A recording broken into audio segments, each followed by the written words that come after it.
শোনো, আজকে এই জমিটার কাজ শেষ করে কালকে আবার ওই জমিটা লাগতে হবে। তোমরা কি আজকের মধ্যে এই জমিটার কাজ শেষ করতে পারবা?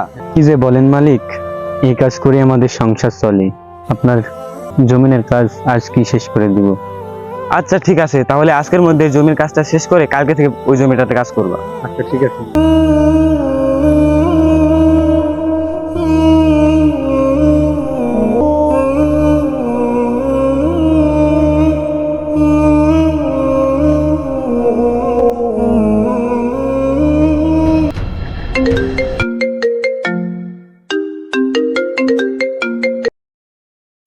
হ্যাঁ আব্বা, ওরা কাজে লাগেছে, সমস্যা না। আজকের মধ্যে এই জমির কাজ শেষ হয়ে যাবে, কালকে ওই পরের জমিটার কাজে লাগবে।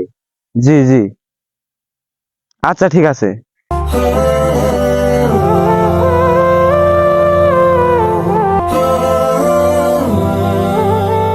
আজ আমি এতিম বলে আমাকে কাজ করে খেতে হচ্ছে। আর যদি আমার মা বাবা বেঁচে থাকতো তাহলে আমাকে হয়তো এই কাম করে খেতে হতো না। আমার এই পৃথিবীতে কেউ নেই।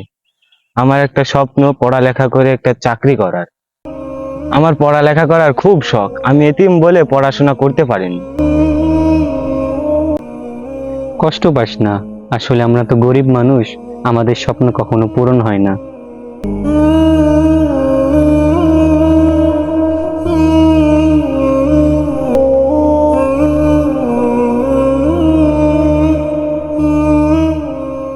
এই ছেলে, তুমি এদিকে আসো। আমি দূরে থেকে তোমার কথাগুলো সবই শুনলাম। তুমি নাকি এতিম। আচ্ছা, তোমার কি পড়ালেখা করার খুব শখ? মালিক, আমার পড়াশোনা করার খুব শখ, কিন্তু আমি এতিম বলে পড়াশোনা করতে পারিনি। আমি তোমার বিষয়টা বুঝলাম। আচ্ছা শোনো, আমার একটা দোকান আছে বাজারের উপরে। আমি যদি তোমাকে বলি তুমি আমার ওই দোকানে কাজ করবা আর পড়াশোনা করবা, তোমার যত খরচ লাগে সব আমি বহন করবো। তুমি কি রাজি আছো? কি বলেন, আপনি আমাকে পড়ালেখা করাবেন? আমার পড়ালেখা করার খুব স্বপ্ন। আমি রাজি।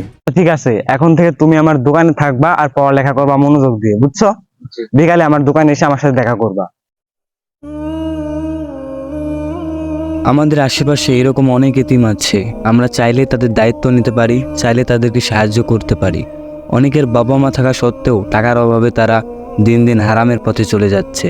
আমরা চাইলে তাদের সাহায্য করতে পারি, অবশ্যই সেটা আল্লাহকে খুশি করার জন্য।